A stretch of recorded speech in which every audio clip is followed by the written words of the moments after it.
नमस्कार दोस्तों, स्वागत है आपका अपने YouTube चैनल नीतीश स्टडी में। तो दोस्तों, आज की इस वाली वीडियो में हम लोग पढ़ेंगे जीके जीएस का 20 महत्वपूर्ण प्रश्न जो काफ़ी इंपॉर्टेंट है सभी प्रतियोगिता परीक्षाओं के लिए। तो दोस्तों, हम लोगों ने यहाँ पर 20 प्रश्न को कवर किया है और यहाँ पर जितना प्रश्न का उत्तर आपका सही मिलेगा तो आपको कमेंट बॉक्स में बताना है कि आपका कितना उत्तर सही हुआ है। ठीक है, तो चलिए आज की इस वाली वीडियो को शुरू करते हैं। पहला सवाल है दोस्तों कि सिंधु घाटी सभ्यता की लिपि कौन सी है। सिंधु घाटी सभ्यता की लिपि कौन सी है, तो आप कहते हैं दोस्तों अज्ञात। मतलब सिंधु घाटी सभ्यता की लिपि है ही नहीं है, मतलब अज्ञात, मतलब ज्ञात नहीं है अभी तक। ठीक है, ऑप्शन बी आपका बिल्कुल सही जवाब हो जाएगा। ठीक है, इस प्रश्न का। चलिए दोस्तों, अगला सवाल देखते हैं। ऋग्वेद के सबसे प्रमुख देवता कौन से हैं। ऋग्वेद के सबसे प्रमुख देवता कौन से हैं, तो दोस्तों आपको देखना है कि इंद्रदेव जो हैं ऋग्वेद के सबसे प्रमुख देवता हैं। ठीक है, ऑप्शन ए आपका बिल्कुल सही जवाब हो जाएगा आप इस प्रश्न का। ठीक है, ऑप्शन ए आपका बिल्कुल सही जवाब हो जाएगा, इंद्रदेव जो है ऋग्वेद के सबसे प्रमुख देवता है। ठीक है, चलिए दोस्तों अगला सवाल देखते हैं कि जैन दर्शन के अनुसार जिन शब्द का क्या अर्थ है होता है। काफ़ी इंपोर्टेंट प्रश्न है दोस्तों कि जैन दर्शन के अनुसार जिन शब्द का क्या अर्थ होता है, तो आपको याद रखना है कि जिन शब्द का अर्थ विजेता होता है। ठीक है, ऑप्शन ए आपका बिल्कुल सही जवाब है दोस्तों कि जिन शब्द का अर्थ विजेता होता है वो भी जैन दर्शन के अनुसार। ठीक है, इस प्रश्न का बिल्कुल राइट आंसर ऑप्शन ए। ठीक है, चलिए दोस्तों चौथा प्रश्न देते हैं। त्रिपिटक किस धर्म की पवित्र पुस्तकें हैं। त्रिपिटक किस धर्म की पवित्र पुस्तकें हैं, तो आपको कहना है कि बौद्ध धर्म की। ठीक है, बौद्ध धर्म की त्रिपिटक एकदम पूरा एकदम पवित्र पुस्तकें हैं। ठीक है, ऑप्शन बी आपका बिल्कुल सही जवाब हो जाएगा इस प्रश्न का। चलिए अगला सवाल देखते हैं। सबसे महत्वपूर्ण जनपद कौन सा है। सबसे महत्वपूर्ण जनपद कौन सा है, तो दोस्तों आप कहते हैं ना कि मगध। मगध जो है सबसे महत्वपूर्ण जनपद है। ठीक है, ऑप्शन डी बिल्कुल सही जवाब हो जाएगा इस प्रश्न का। ठीक है दोस्तों, अगर आपको वीडियो अच्छी लग रही है तो वीडियो को लाइक करिएगा और हमारे चैनल पर नए हैं तो चैनल को भी सब्सक्राइब करिएगा, क्योंकि सब्सक्राइब करेंगे तो वीडियो सबसे पहले आप ही के पास पहुँचेगा। ठीक है, चलिए छठवां सवाल देखते हैं दोस्तों। इतिहास का जनक किसे माना जाता है।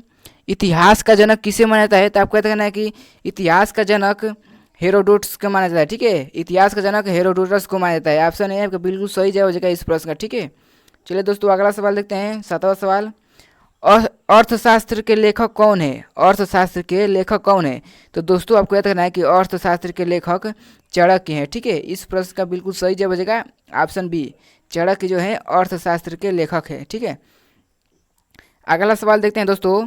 आर्यभट्ट और कालिदास किस गुप्त शासक के दरबार में थे। ठीक है, आर्यभट्ट और कालिदास किस गुप्त शासक के दरबार में थे, तो आपको याद रखना है दोस्तों कि चंद्रगुप्त द्वितीय के दरबार में थे आर्यभट्ट और कालिदास। ठीक है, ऑप्शन सी आपका बिल्कुल सही जवाब हो जाएगा इस प्रश्न का। चलिए अगला सवाल देखते हैं दोस्तों।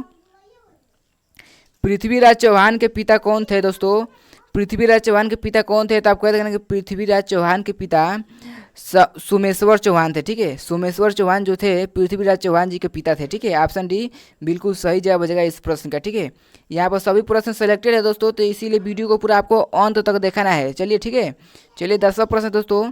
किस मंदिर को ब्लैक पेगोडा के नाम से भी जाना जाता है। किस मंदिर को ब्लैक पैगोडा के नाम से भी जाना जाता है, तो आपको देखना है कि सूर्य मंदिर को। ठीक है, सूर्य मंदिर को ब्लैक पैगोडा के नाम से भी जाना जाता है। ऑप्शन ए आपका बिल्कुल सही जवाब हो जाएगा इस प्रश्न का। ठीक है, चलिए दोस्तों अगला सवाल देखते हैं।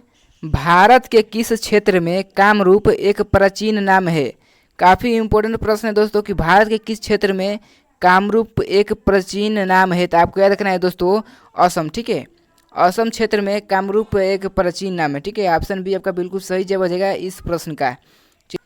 चलिए दोस्तों अगला सवाल देखते हैं कि किस राजपूत राजा ने मोहम्मद गौरी को पहली बार हराया था।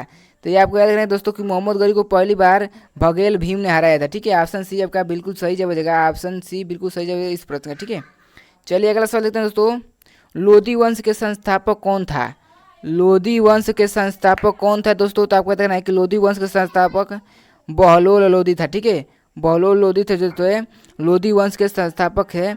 इस प्रश्न का बिल्कुल राइट आंसर आपका ऑप्शन ए। ठीक है, चलिए दोस्तों अगला सवाल देखते हैं। रामचरितमानस में तुलसीदास ने किस भाषा का उपयोग किया था। तो दोस्तों आपको याद रखना है कि रामचरितमानस में तुलसीदास ने यहाँ पर आपको याद रखना है कि अवधी भाषा का उपयोग किया था। ठीक है, ऑप्शन बी आपका बिल्कुल सही जवाब हो जाएगा इस प्रश्न का। ठीक है, रामचरितमानस में तुलसीदास ने अवधी भाषा का उपयोग किया था। ठीक है, चलिए दोस्तों अगला सवाल देखते हैं। चार मीनार का निर्माण किसने किया था? चार मीनार का निर्माण किसने किया था? तक पता करना है कि चार मीनार का निर्माण मोहम्मद कुली कुतुब शाह ने, ठीक है, मोहम्मद कुली कुतुब शाह ने चार मीनार का निर्माण कराया था, ठीक है। चलिए दोस्तों अगला सवाल देखते हैं।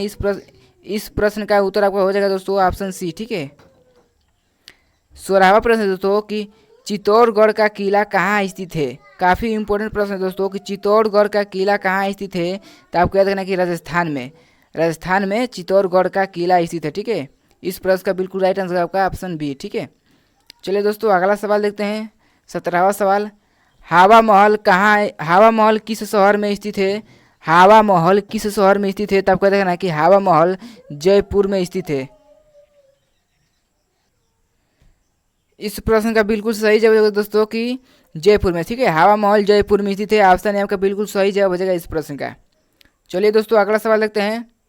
किस किले को गोल्डन फोर्ट के नाम से भी जाना जाता है?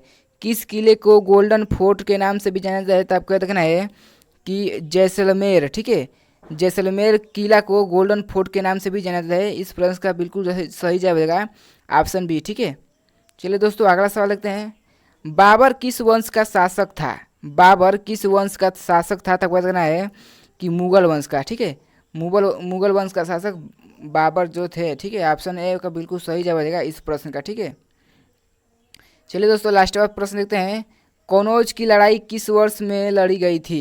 कनौज की लड़ाई किस वर्ष में लड़ी गई थी? तब कहते हैं दोस्तों कि 1540 ईस्वी में कनौज की लड़ाई लड़ी गई थी, ठीक है। इस प्रश्न का बिल्कुल सही जवाब होगा ऑप्शन बी, ठीक है। चलिए दोस्तों आज का देखते हैं। आज का प्रश्न, जहांगीर किसका पुत्र था? जहांगीर किसका पुत्र था? तो दोस्तों इसका आंसर आपको वीडियो कमेंट बॉक्स में बताना है और आपको यह भी बताना है कि आपका कितना प्रश्न का उत्तर सही हुआ है। तो कमेंट बॉक्स में जरूर बताइएगा। अगर आपको वीडियो अच्छी लगे तो वीडियो को जरूर लाइक करिएगा और वीडियो को शेयर करना बिल्कुल भी ना भूलिएगा, ठीक है। तो चलिए मिलते हैं अगले वीडियो में, तब तक धन्यवाद, ठीक है। जय हिंद, जय भारत।